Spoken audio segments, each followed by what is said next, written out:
சந்தோஷமே எங்கும் சந்தோஷமே. Rubilux Rockfort Paints. நிறைய முரண்பாடு இருக்குது. எனக்கான முரண்பாடு தனிப்பட்ட முறையில் பாஜகவோட நிறைய இருக்குது. பாட்டாளி மக்கள் கட்சிக்குமே உண்டு. அதை நம்ம இதில் வந்து செய்ய முடியாது. அமெரிக்காவில் இருக்க ரைட் அப் காட்டவாங்கண்ணே, இந்தியாவில் தமிழ்நாட்டில் தான் அதிகமாக இருக்குது. நீங்கள் ஒன்றும் இதில் வந்து ஒரு அதிர்ச்சி அடைய வேண்டாம். எப்படி இந்த டாஸ்மாக் கடைகளை திறந்தாங்களோ அரசாங்கமே கஞ்சா வச்சு வைக்கணும்னு நினைக்கிறேன். இது ஒன்றும் ஒரு எந்த இதுலேயும் நான் சொல்ல. அத்தியாவசிய பொருட்கள் கிடைக்காத இடத்துலலாம் இது கிடைக்குது. என்னுடைய சொந்த கிராமத்தில் ஏற்பட்ட ஒரு அனுபவம் இருக்குல்லங்க, அது அப்போ தான் நான் கொதிச்சு போயிட்டேன். பத்திரவட்டை கிராமத்தில் வந்து பக்கத்தில் இந்த பக்கம் போனால் 3 கிலோமீட்டரில் ஒரு சாராயத்தை வச்சுக்கிட்டு எத்தனை குற்ற செயல்கள் நடக்குது. ஒரு மது வந்ததுன்னா எத்தனை பாலியல் குற்றங்கள், எவ்வளோ அதை இந்த இடத்துல பேசவே எவ்வளோ. ஏன்னா நிறைய பேர் இதை பார்ப்பாங்க இல்லை, எவ்வளோ முறைகேடு குடும்பத்து உள்ள உங்கள்கிட்டயே எவ்வளோ தவறான இதெல்லாம் நீங்கள் பார்க்குறீங்கள. பணம் கொடுக்கலன்றதுக்காக தாயை கொள்கிறான், அப்பனை கொள்கிறான்.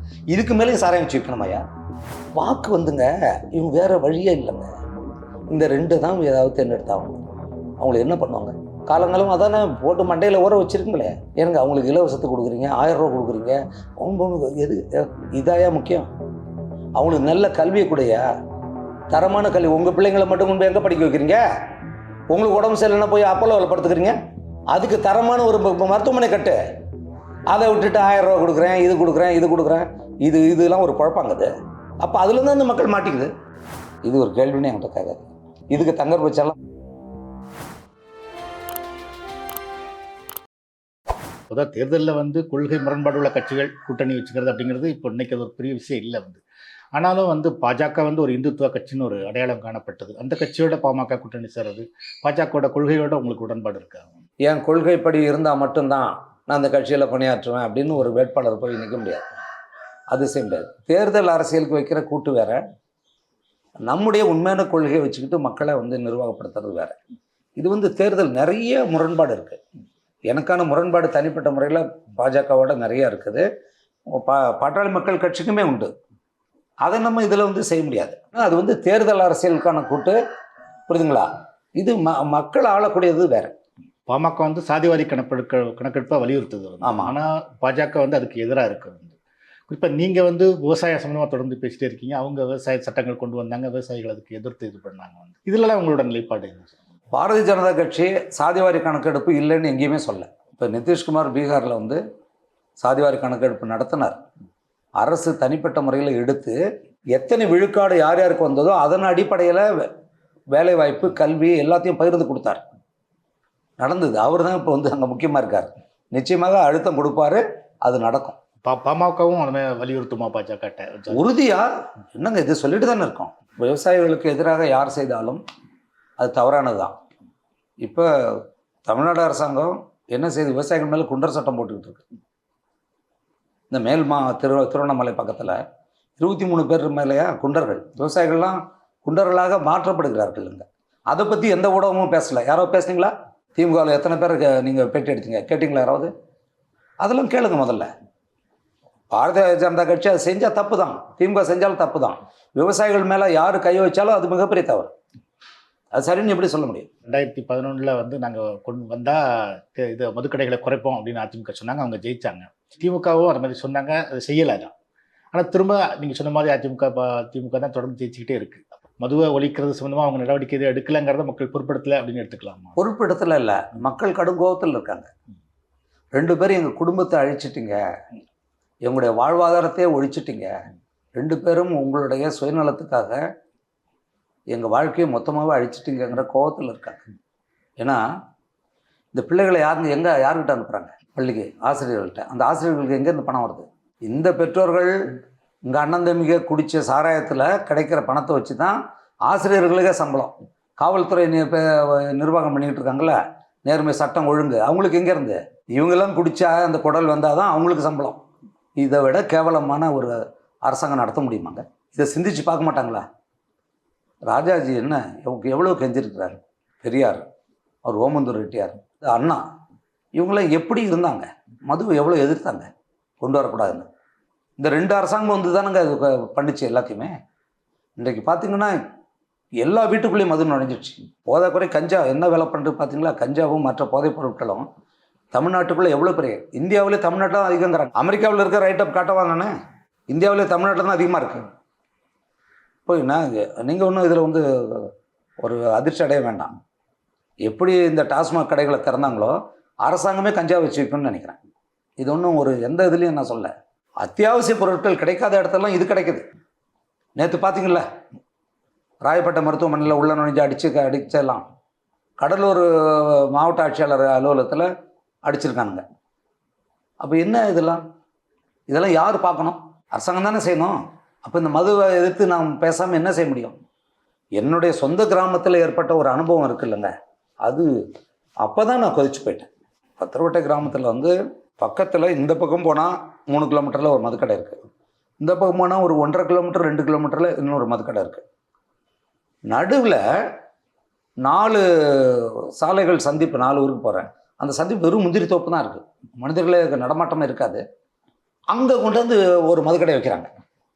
வச்ச உடனே கடை ஒரு 20 கடை கட்டுறான். என்ன புரோட்டா கடை, அந்த கடை, பிரியாணி கடை, அந்த கடை எல்லாம் மொத்தமாக அங்கே கூடுறது, எல்லாம் தண்ணி அடிக்க போகிறோம். ஏற்கனவே அந்த பகுதியில் கொலை நடந்திருக்கு, வழிப்பறி கொள்ளை எல்லாமே நடக்கும். அது ரொம்ப கொஞ்சம் என்ன முழுக்க முந்திரி தோப்பை கடந்து போகக்கூடிய ஒரு பகுதியாக இருக்குது. எந்த அதிகாரி இதுக்கெல்லாம் திட்டம் போட்டு கொடுக்குறான்? ஏன்னா ஒரு இலக்கு நிர்ணயிக்கிறாங்க அமைச்சர், முடியாது இத்தனை கோடி வித்தாகணும். அப்போ அதிகாரி என்ன பண்ணுவாங்க? இதை செய்கிறாங்க. தொடர்ந்து மக்கள் எதிர்ப்பு தெரிவிக்கிறாங்க, இது வேணாங்கன்னு. மக்கள் போய் உட்காடுறாங்க, அடித்து வரட்டுறாங்க. போலீஸுக்கு பயந்து தானே அவங்க. அப்புறம் பாட்டாளி மக்கள் கட்சி போகுது, கையில் எடுக்குது, அடித்து துரத்தி விட்டுடுறாங்க. போய் எடுத்துகிட்டு போயா கடையலான்னு. மறுபடியும் ஒரு மாதம் கழிச்சு கொண்டாந்து மறுபடியும் வைக்கிறது போலீஸ் துணையோட. போலீஸ் காவல் நின்றுக்கிட்டு வாங்க வந்து வாங்கன்னு சொல்கிறது. இதை ஒரு படம் எடுக்கலாங்க. இது ஒரு கேவலங்க. அது ஒரு முழு படம் இதை எடுக்கலாங்க. 5 முறை கடையை வச்சு காலி பண்ணிக்கிட்டே இருக்காங்க. இதை நானும் பேசி பார்க்குறேன். மாவட்ட ஆட்சியர்கிட்ட பேசுகிறோம், அப்புறம் காவல்துறைக்கு பேசுகிறோம். அவங்க என்ன செய்வாங்க? காவல் எது செய்தோ அதுக்கு போய் காவல் காக்கிறது தான் காவல்துறை. நேர்மைகள்லாம் அங்கே வேலை கிடையாது. அங்கே அமைச்சர் சொல்கிறாங்களா, அதிகாரி சொல்கிறாங்களா, ஓட வேண்டியதான். அப்போ இது கடைசியாக எனக்கு தோணி ஒரு உச்சக்கட்டம் போயிடுச்சுங்க. நான் அன்றைக்கி எங்கள் அக்கா வீட்டுக்கு போகிறேன். சினிமாவில் செட்டு போடுற மாதிரி செட்டு போட்டுக்கிட்டு இருக்காங்க. இப்போ தான் நினச்சேன், என்ன அது ஒரு பிஸ்னஸ். ஒரு சாராயத்தை வச்சுக்கிட்டு எத்தனை குற்ற செயல்கள் நடக்குது. ஒரு மது வந்ததுன்னா எத்தனை பாலியல் குற்றங்கள், எவ்வளோ அதை இந்த இடத்துல பேசவே எவ்வளோ. ஏன்னா நிறைய பேர் இதை பார்ப்பாங்க இல்லை, எவ்வளோ முறைகேடு குடும்பத்து உள்ளவங்கக்கிட்டே எவ்வளோ தவறான இதெல்லாம் நீங்கள் பார்க்குறீங்கள. பணம் கொடுக்கலன்றதுக்காக தாயை கொள்கிறான், அப்பனை கொள்கிறான். இதுக்கு மேலேயும் சாராயம் வச்சு வைக்கணுமாயா? ஒரு அப்பன் மகளை போய் தொடுறான், கொஞ்சம் கூட இருக்காதா? எனக்கு அப்போ நான் பார்த்தேன் இது சரியாக வராதுன்னு. அப்புறம் தான் நான் தலைமைச் செயலாளர்கிட்ட பேசினேன். அவர் இதில் இருக்க நியாயத்தை புரிஞ்சுக்கிட்டார். நான் ஒன்று தான் கேட்டேன், ஆனால் இது வந்து ரொம்ப மோசமாக இருக்குது. எங்கள் ஊர்லேயே 122 பேர் நான் கணக்கு எடுத்தேன், இளம் விதவைகள், மதுவால் தாலி இழந்தவங்க. அந்த குடும்பம்லாம் நடுத்தல் நிற்குது. அப்பனை இழந்து அந்த குடும்பம் என்ன ஆகும்? அந்த குடும்பத்தில் சம்பாதிச்சோம் அவன் தான், யாருமே கிடையாது. அந்த பெண்கள் அந்த குழந்தைங்களை வச்சுக்கிட்டு அந்த அண்ணன் தம்பிங்க அதெல்லாம் பெரும் குடும்பங்க. நான் நல்லா கிராமத்திலே வளர்ந்தவன். சொன்னோடனே அவருக்கு மனசு ரொம்ப ஒரு மாதிரி ஆயிடுச்சு. 1 மணி நேரத்தில் எடுத்தார். ஏன்னா அது எடுக்கலைன்னா நான் தமிழ்நாடு முழுக்க நான் உட்காந்துருவேன்ட்டேன். மொத்தமாக கணக்கெடு, யார் யார் தாலி அறுத்துறாங்க கணக்கெடு வச்சு போராட்டம் பண்ண வேண்டியதான் முடிவு எடுத்தவன். அது ஏன்னா இப்படி நடந்துச்சு. இப்போ இந்த நிலையில் நான் மதுவை ஆதரிக்கணுமா எதிர்க்கணுமா? இதை மக்கள் வந்து ஆதரிக்கிறாங்கன்னு நினச்சிக்கிட்டிங்களா? நல்ல பேர் வருங்க. 38,000 கோடி வந்து வருமானம். 38,000 கோடியை ஒரு மக்களை குடிக்க வச்சு அந்த பணத்தில், அதுவும் என்னங்க, இது கலைஞர் செய்த மிகப்பெரிய தவறுங்க. அது முதல்ல வந்து நம்ம கல் தான் குடிச்சிக்கிட்டு இருந்தோம். இன்னும் அது வந்து தாவரத்துலேருந்து வர்றது. அது அதை எப்படி அதை ஒழிச்சு கட்டினாங்க. இன்னும் கேரளாவில் வச்சு வைக்கிறாங்க, பிற மாநிலங்களெல்லாம் அது வச்சு வைக்கிறாங்க. அங்கெல்லாம் அது வந்து மது இல்லையா? கலைஞர் என்ன செஞ்சார்? இப்போ நீங்களும் வெளிநாட்டுலாம் போங்க, எங்கே ஒன்று போங்க, இந்த பீருங்கிறதுல 5% தான் ஆல்கஹால் இருக்குது. இது இருக்கு இல்லையா, அது விஸ்கி, பிராண்டி, என்னென்னமோலாம் இருக்கு இல்லையா, அதில் எல்லாத்துலேயும் 48% இருக்குது. வந்த உடனே 48% அடிச்சு விட்றாரு. நான் எடுத்த உடனே 48% குடிச்சா அவன் அதுக்கு மேலே கேட்குறான்.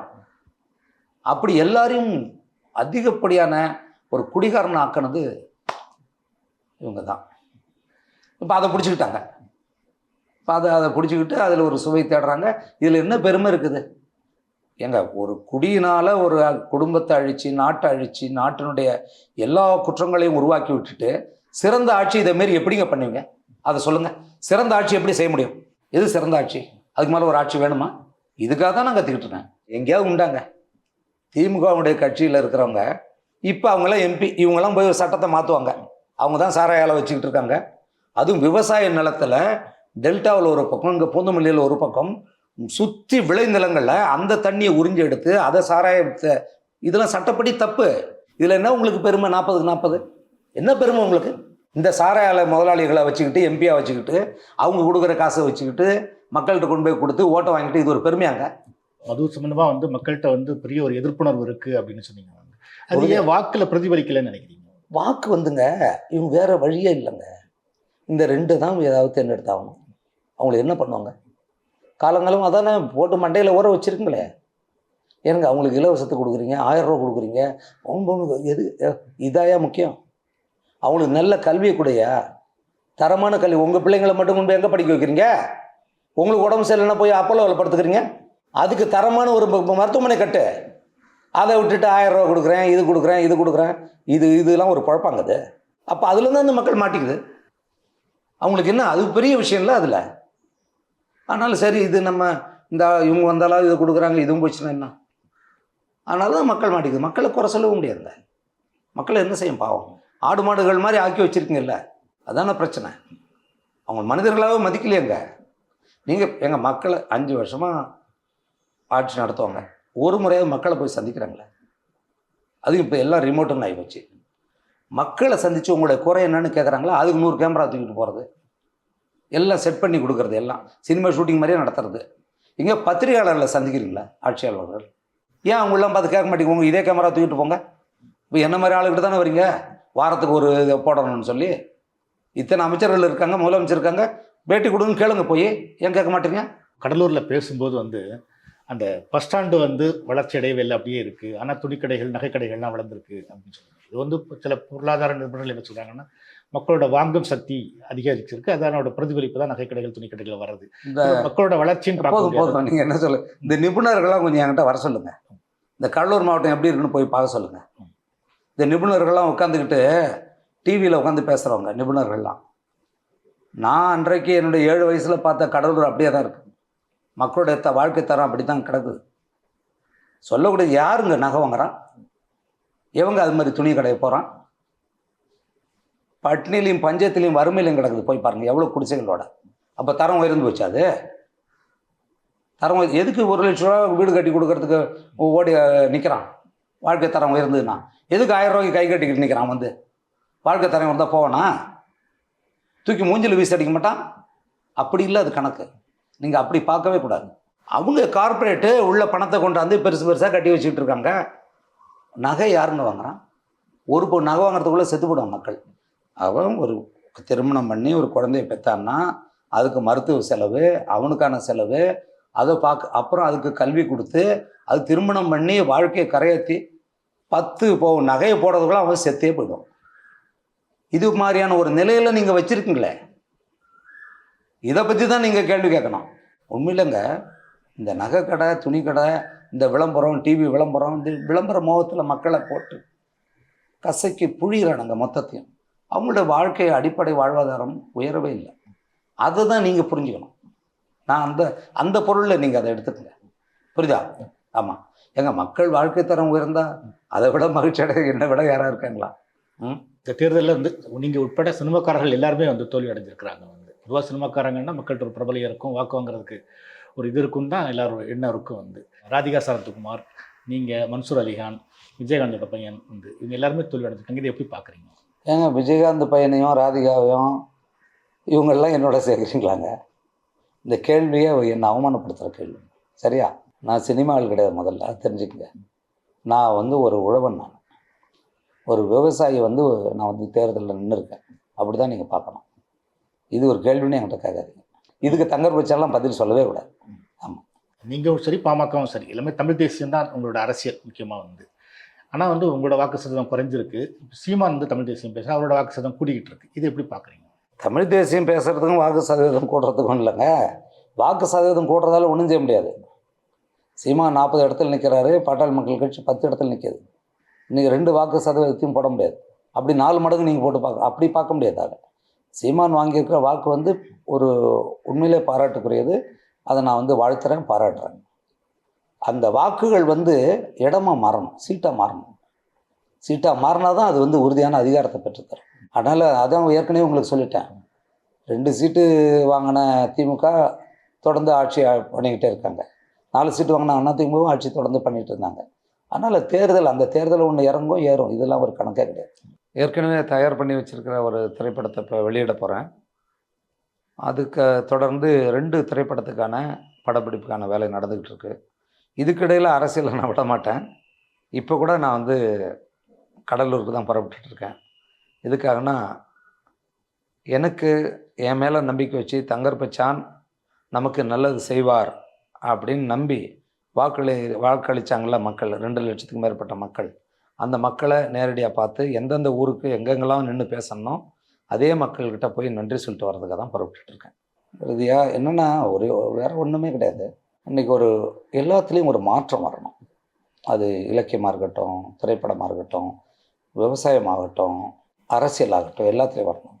ஒரு மாற்றமே இல்லாத ஒரு அரசியல் என்ன தெரியுமா, இந்த நாட்டுக்கு முன்னாடி மிகப்பெரிய கேடாக முடியும். அந்த மாற்றம் தமிழ்நாட்டில் வரணும்.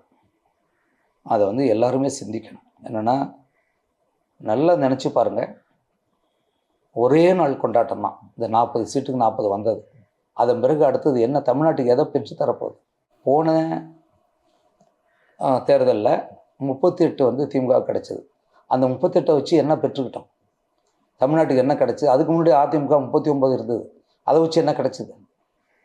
ஒரே கட்சிகளுக்கு வந்து இப்போ அனுப்புறதால என்ன நடந்துடும்? இதை மக்கள் வந்து சிந்திச்சு பார்க்கணும். எதுவும் நடக்க போகிறது கிடையாது. நல்ல ஒரு எதிர்கட்சியாக அங்கே வந்து இருக்காங்க, அது வரைக்கும் மகிழ்ச்சி. அந்த வகையில் சிறப்பாக அதை செயல்படணும். ஏன்னா தொடர்ந்து தமிழ்நாடு வந்து இப்போ 10 ஆண்டுகளாக எந்த நிர்வாகமும் பண்ணுறதுக்கான நிதிநிலை இல்லாமல் என்ன பண்ணுவீங்க நீங்கள்? நிதி வேணும். அப்போ மத்திய அரசுக்கு அதுக்கு தடை இல்லாமல் வழங்கணும். அந்த ஒரு பெரிய கவலை இருக்குது எனக்கு. ஆனால் அதாவது எங்கள் கூட்டணியில் இருக்கிற பிஜேபியாக இருந்தாலும் யாராக இருந்தாலும் தமிழ்நாட்டு மக்களை மதித்து நிதியை கொடுக்கணும். கொடுக்கலன்னா எனக்கு வருத்தம் தான். அது நடக்கும்னு நினைக்கிறேன். பார்க்கலாம்.